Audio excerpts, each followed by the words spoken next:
नमस्कार मित्रांनो. आपण रोज जे खातो ते खरंच आपल्या शरीरासाठी योग्य आहे का? की नकळत आपण स्वतःच आजारांना आमंत्रण देतो आहोत? आजकाल एक गोष्ट खूप कॉमन झाली आहे. सकाळी उठलो की चहा, त्यासोबत चपाती, बिस्किट, टोस्ट, नमकीन किंवा हेल्दी म्हणून गुळाचा चहा. काही जण तर दूध चपाती किंवा चहा चपाती हा परफेक्ट आहार समजतात. पण जर मी तुम्हाला सांगितलं की आयुर्वेद शास्त्रानुसार हेच कॉम्बिनेशन हळूहळू शरीर बिघडवू शकतं तर? नमस्कार मित्रांनो, खबर लाईट युट्यूब चॅनलच्या नवीन आरोग्य विशेष भागामध्ये तुमचं सर्वांचं मनापासून स्वागत. आज आपण जाणून घेणार आहोत आयुर्वेदातील विरुद्ध आहार म्हणजे काय, दुधासोबत कधीही न खायचे 5 पदार्थ आणि दूध कसं प्यावं की ते खरंच अमृतासारखं काम करेल. हा व्हिडिओ शेवटपर्यंत नक्की पहा, कारण शेवटी मी तुम्हाला सांगणार आहे दुधात काय टाकल्याने पचन सुधारतं आणि गॅस ऍसिडिटी होत नाही. पहिला भाग, विरुद्ध आहार म्हणजे नेमकं काय? आयुर्वेदामध्ये एक अत्यंत महत्वाची संकल्पना सांगितलेली आहे, ती म्हणजे विरुद्ध आहार. चरक संहितेमध्ये स्पष्ट सांगितलं आहे, काही पदार्थ वेगवेगळे खाल्ले तर ते अत्यंत पौष्टिक असतात, पण एकत्र खाल्ले तर शरीरासाठी विषासारखे ठरू शकतात.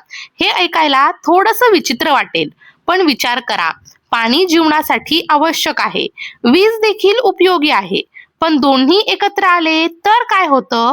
धोका. अगदी तसंच अन्नाबाबत देखील आहे. शरीरात नेमकं काय होतं? आता हा सगळ्यात महत्वाचा भाग आहे. समजा तुमची पचनशक्ती आधीच कमी आहे, व्यायाम नाही, बसून काम जास्त आहे, झोप अनियमित आहे आणि अशा वेळी तुम्ही सतत चुकीचे फूड कॉम्बिनेशन्स खात असाल तर काय होतं? अन्न पूर्णपणे पचत नाही, ते पोटात आणि आतड्यांमध्ये जास्त वेळ पडून राहतं. हळूहळू ते सडायला, आंबायला आणि कुजायला सुरू होतं. आयुर्वेदात यालाच म्हणतात आम. आणि हा आम म्हणजेच शरीरातील सायलेंट किलर. आमविष कसा तयार होतो? जे अन्न पचत नाही त्याचा चिकट विषारी भाग तयार होतो, तो रक्तामध्ये मिसळतो आणि मग सुरू होतो आजारांचा प्रवास. हा आमविष वात, पित्त, कफ या 3 दोषांचा समतोल बिघडवतो. यानंतर शरीरातील सप्तधातू दूषित होतात, विशेषतः रक्तधातू. आणि जेव्हा रक्तच खराब होतं तेव्हा शरीर बाहेरून सिग्नल द्यायला सुरुवात करतं. सुरुवातीचे संकेत म्हणजे सतत ऍसिडिटी, गॅसेस, पोट फुगणं, त्वचेवर पिंपल्स येणं, खाज येणं, फंगल इन्फेक्शन होणं, अंगावर पुरळ येणं आणि पुढे अकाली केस पांढरे होणं, सांधेदुखी, शीतपित्त आणि काही गंभीर प्रकारांमध्ये मोठ्या आजारांचा धोका सुद्धा वाढू शकतो. आणि आश्चर्य म्हणजे या सगळ्याची सुरुवात आपल्या रोजच्या छोट्या चुकीच्या सवयींपासून होत असते. दूध अमृत की समस्या?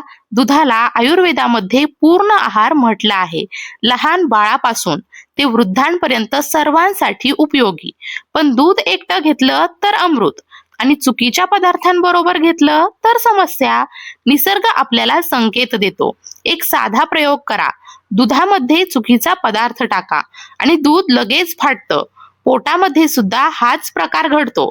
आपल्याला दिसत नाही इतकंच. चूक क्रमांक 1, दूध आणि मीठ ही सर्वात कॉमन चूक आहे. आपण नकळत रोज करतो. उदाहरण, सकाळचा दुधाचा चहा आणि त्यासोबत चपाती. कणिक मळताना मीठ त्यामध्ये असतंच ना? किंवा चहा बिस्किट, चहा टोस्ट, चहा प्लस नमकीन.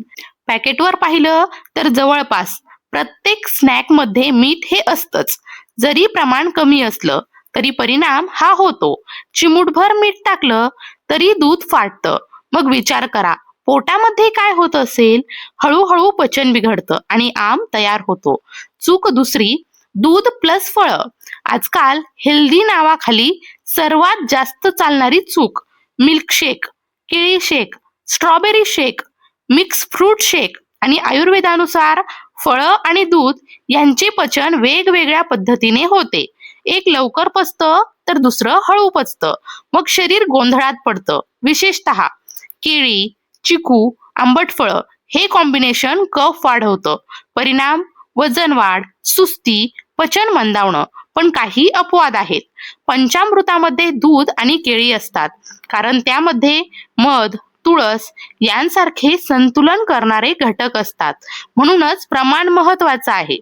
मित्रांनो, आतापर्यंत आपण पाहिलं दूध आणि मीठ, दूध आणि फळं हे कॉम्बिनेशन शरीरासाठी कसं त्रासदायक ठरू शकतं. पण आता पुढे जी माहिती आहे ती अनेकांना धक्का देणारी आहे, कारण हा प्रकार आजकाल खूप कॉमन झाला आहे. तिसरी चूक, दूध आणि मांसाहार. आयुर्वेदामध्ये स्पष्ट सांगितलं आहे, दूध आणि मांसाहार एकत्र घेणं टाळावं. का?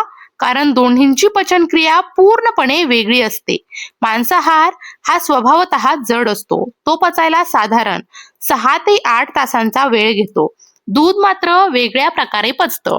जेव्हा हे दोन्ही पदार्थ एकत्र पोटामध्ये जातात तेव्हा पचन संस्था गोंधळते, अन्न योग्य रीतीने विघटन होत नाही, त्यातून तयार होतो आमविष, शरीरावर परिणाम होतो, त्वचेवर पांढरे डाग येतात, फंगल इन्फेक्शन होतं, सतत पिंपल्स येतात, अंगात उष्णता वाढते, त्वचेचे गंभीर विकार होतात.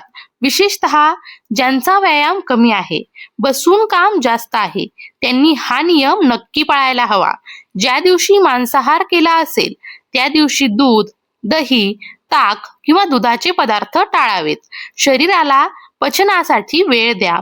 चूक चौथी, दूध आणि गुळ, गुळाचा चहा.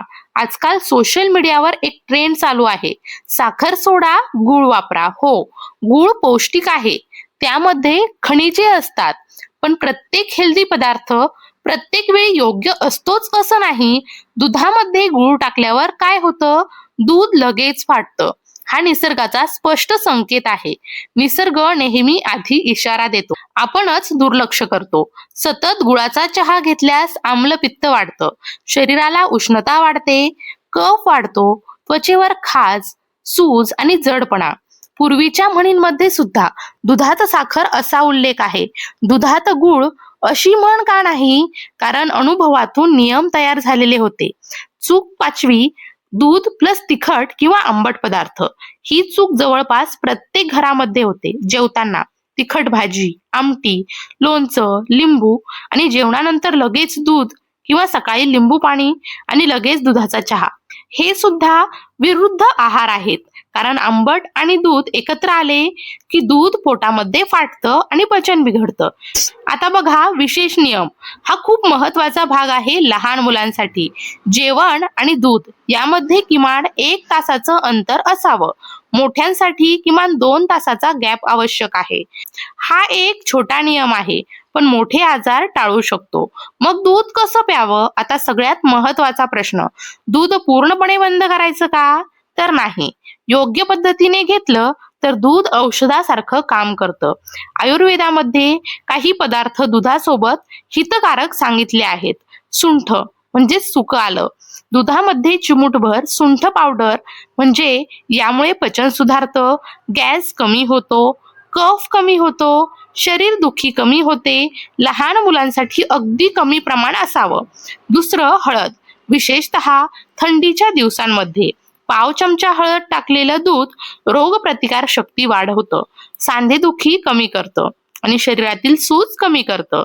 तिसरं, वेलची, ही उन्हाळ्यासाठी. जर शरीरात उष्णता जास्त असेल तर हळदीऐवजी वेलची पावडर, ती पित्त संतुलित करते आणि दूध हलकं बनवते. चौथं, जायफळ, हे रात्रीसाठी. रात्री झोपण्यापूर्वी चिमूटभर जायफळ, यामुळे शांत झोप लागते, मन रिलॅक्स होतं, मेंदू शांत होतो. आजकाल झोप न लागण्याची समस्या खूप वाढली आहे. हा सोपा उपाय खूप मदत करू शकतो. पाचवं, गोडीसाठी योग्य पर्याय. जास्त साखर टाळायची असेल तर मिश्री म्हणजेच खडी साखर वापरू शकता, ती पित्त कमी करणारी मानली जाते. मित्रांनो, आयुर्वेद फक्त औषधांचं शास्त्र नाही, तो जीवनशैलीचा विज्ञान आहे. आज आपण औषध शोधतो, पण पूर्वी लोक आहार सुधारायचे आणि आजारच होत नव्हते. लक्षात ठेवा, चुकीचा आहार हळूहळू आजार देतो, योग्य आहार हळूहळू आरोग्य परत देतो. आजपासून फक्त एक बदल करा, दूध कसं आणि कधी घ्यायचं याकडे लक्ष द्या. छोट्या सवयी बदलल्या तर मोठे आजार टाळता येतात. जर ही माहिती उपयुक्त वाटली असेल तर व्हिडिओला लाईक करा, तुमचा अनुभव किंवा प्रश्न खाली कमेंटमध्ये नक्की लिहा, कारण तुमची एक कमेंट दुसऱ्या कोणाचं आरोग्य वाचवू शकते. हा व्हिडिओ आपल्या मित्रपरिवारांना, नातेवाईकांना शेअर करा आणि अशाच सोप्या भाषेत आरोग्य माहिती पाहण्यासाठी आपल्या खबर लाईट यूट्यूब चॅनलला सबस्क्राईब करायला विसरू नका. पुन्हा भेटूया नवीन माहितीसह, नवीन जागरूकतेसह आणि नवीन आयुष्याच्या दिशेने. तोपर्यंत काळजी घ्या. धन्यवाद.